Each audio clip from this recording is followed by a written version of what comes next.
रहे हैं MNS news live पर। देखते हैं आज की कुछ खास खबरें। भंडारा में कोरोना से पहली मौत। भंडारा जिले में कोरोना से पहली मौत हुई है। 30 वर्षीय एक युवक की कोरोना से जान चली गई। यह युवक एक निजी अस्पताल में निमोनिया का इलाज करवा रहा था, लेकिन डॉक्टर के कहने पर उसे कोरोना सेंटर में भर्ती कराया गया था। उसकी कोरोना जांच रिपोर्ट आने से पहले ही सुबह 4:30 बजे उसकी मौत हो चुकी है, लेकिन सुबह ही उसकी रिपोर्ट पॉझिटिव्ह आई है।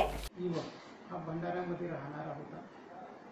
त्याला सर्दी, ताप आणि खोकल्याचा त्रास होता। त्याच्यासाठी त्यांनी खाजगी दवाखान्यामध्ये डॉक्टरकडून उपचार घेतला। जेव्हा 2-3 दिवस त्यांनी खाजगी रुग्णालयामध्ये खाजगी डॉक्टरकडून उपचार घेतल्यानंतर तिथे काही आराम त्याला पडला नाही। त्याच्यानंतर खाजगी डॉक्टरने त्याला आयसोलेशन वार्डमध्ये कोविड हॉस्पिटलमध्ये संदर्भित केलं। तिथे संदर्भित केल्यानंतर त्याची अधीक्षक म्हणजे फिजिशियन यांनी तपासणी केली। तपासणी केल्यानंतर एक्सरेमध्ये त्याला बायलॅटरल निमोनिया होता।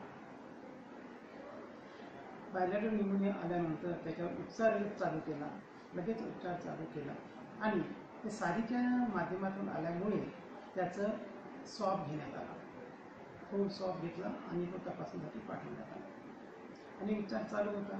9 तारखेला चालू, 10 आणि 11 असे कंटिन्यूअस 3 दिवस त्याचा उपचार चालू होता। 12 तारखेला रात्री 12 वाजता सडन त्याला त्रास झाला, श्वास घेण्यास खूपच त्रास झाला। त्याला लगेच व्हेंटिलेटरवर टाकण्यात आले, ऑक्सिजन लावण्यात आले, बायपॅप जे मशीन आहे ते लावलं सपोर्टिव्ह झालं आणि नंतर एवढं औषध देऊनही त्याचा रात्री मृत्यू झाला। त्याच्यामध्ये त्याचं जे कारण आहे severe bilateral pneumonia with ERDS with Covid positive patient असं त्याचं निदान आहे। कॉज ऑफ डेथ हे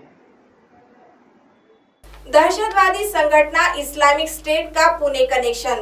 राष्ट्रीय इन्वेस्टिगेशन ब्यूरो ने दहशतवाद विरोधी टीम की मदद से कल पुणे में 2 लोगों को गिरफ्तार किया है। पुलिस को शक है कि इन लोगों के संबंध इस्लामिक स्टेट से है, जो एक आतंकवादी संगठन है।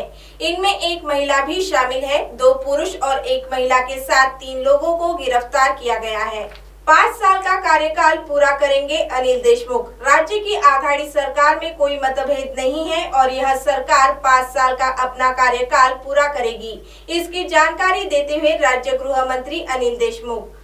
पवार साहेबांनी मुलाखत दिली संजय राऊतांना। त्यामध्ये म्हटलंय की उद्धव ठाकरेंची कार्यकर्ते ही पक्षप्रमुख म्हणून होते, पण आता 3 पक्षांचं सरकार आहे, तर किमान सुसंवाद ठेवावा।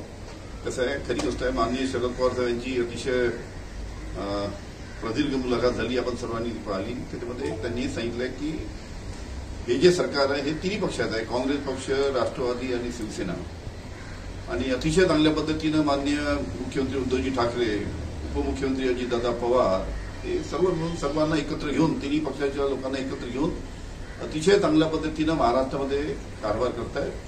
त्याच्यामुळे विरोधी पक्षांच्या मनामध्ये जी धडकी बसलेली आहे त्याच्यामध्ये 100% 5 वर्ष आमचं सरकार इथे चालणार आणि 5 वर्षानंतर सुद्धा काय करायचं ते एकत्र 3 पक्ष बसून योग्य तो निर्णय पुढील काळामध्ये सुद्धा घेईल।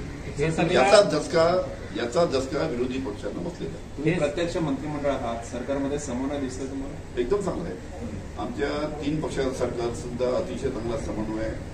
मुख्यमंत्री झाले, उपमुख्यमंत्री झाले, बाकी मंत्रिमंडळातले सर्व सदस्य ज्या काही अडचणी असतात मुख्यमंत्र्यांची चर्चा करतात, उपमुख्यमंत्र्यांची चर्चा करतात। वेळ आणि मार्गदर्शन लागत माननीय शरद पवार साहेब आहेत। या पद्धतीने अतिशय चांगलं आमचं कोऑर्डिनेशन आहे। अब आप हमारे चैनल को ऐप पर भी देख सकते हैं। प्ले स्टोर में जाकर MNS हिंदी लिखिए और ऐप डाउनलोड करें। साथ ही साथ आप हमारे फेसबुक पेज को भी लाइक कर सकते हैं और उन पर भी खबरें देख सकते हैं। लिंक ट्विटर, हाइक और इंस्टाग्राम पर भी आप हमारी खबरें देख सकते हैं।